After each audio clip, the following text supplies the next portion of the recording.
Znači, mi smo sada na njivi na kojoj beremo kelj. Iza nas je kupus.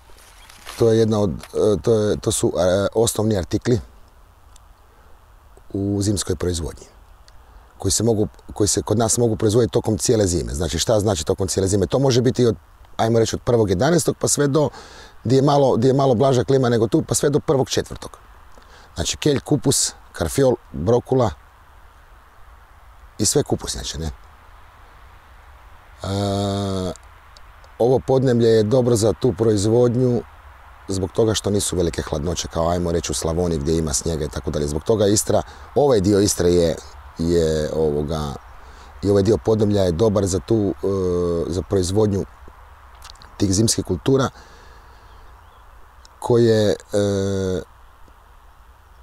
mogu biti konkurentne u izgledu i u kvaliteti u odnosu na dijelove Europe, gdje se isto tako može u zimskom periodu proizvoditi. Što je recimo jedna bitna stvar za ljude koji se bave poljoprivredom, odnosno proizvodnjom povrća, da mogu tokom cijele godine proizvoditi, a samim time mogu imati i više zaposlenih radnika i nema praznine i nema šupljine. U toku proizvodnje, u toku jedne kalendarske godine. Znači, nakon kelja dolazi mladi krompir. Nama je u cilju ovaj kelj pobrati do 15.2. i ako nam vrijeme dozvoli da odmah izoremo i pripremimo zemlju, 1.3. zadnje bismo trebali saditi krompir. Ako nam vrijeme dozvoli. Ako budu bile velike kiše, onda je nešto kasnije. Znači, cilj nam je uvijek zimsku kulturu, odnosno kupusnjače, pobrati do 1.1. ili do 1.2. Da imamo vremena pripremiti zemlju za proizvodnju mladoga krompira, koji bi se morao saditi od 15.2., odnosno ovisno o vremenu, nadalje. Osim proizvodnje na otvorenom, Emiliano i Sandi Zohil imaju 6 plastenika i jedan manji rasadnik u kojem se proizvode sadnice. Prva 2 plastenika su podigli 2000. godine kada su dobili namjenski kredit od grada Pule. Kupili su cijevi koje su sami savijali, varili i montirali. Znači, mi smo sad u jednom od naših plastenika. Ovdje je konkretno bila paprika tokom jeseni. Sad će ići priprema za rani mladi krompir. U jednom od plastenika, u jednom plasteniku će ići pomidori i u jednom će ići krastavac i u jednom će ići mahune.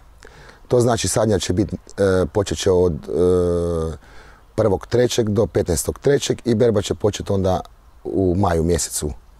U 5. mjesecu će početi krastavac, u 6. pomidor. Nakon toga ide ponovo drugi ciklus.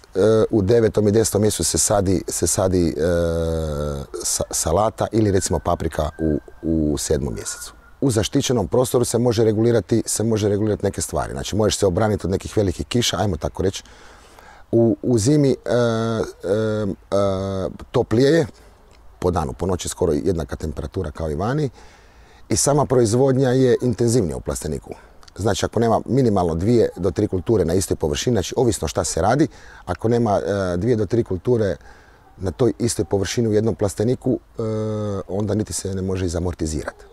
Prednost je ta da se na tržište sa nekim proizvodom u odnosu na vanjsku temperaturu može doći ranije. Primjer, pomidor može doći između 1. i 10.6. a ako se proizvodi na otvorenom, ne može prije 1.7. Što se tiče nekih većih promjena i eksperimentiranja u proizvodnji, trenutno nije u planu, zbog ekonomske situacije. Kad se nešto eksperimentira, treba se i za to imati novčana podloga, ne? Jer to se može i prodati i ne prodati ako je neki novi artikal, ne znam koji. Ne znam koji ima, ali mislim da nema potrebe. Da nema potrebe to zbog čega? Zbog toga što je dokazano da je istarski mladi krompir proizveden na Crvenici ima veliku kvalitetu. Šta je to mladi krompir? Mladi krompir je onaj krompir koji se bere maksimalno do 1.8. Mislim da nam niti jedna država u Europi ne može konkurirati u kvaliteti.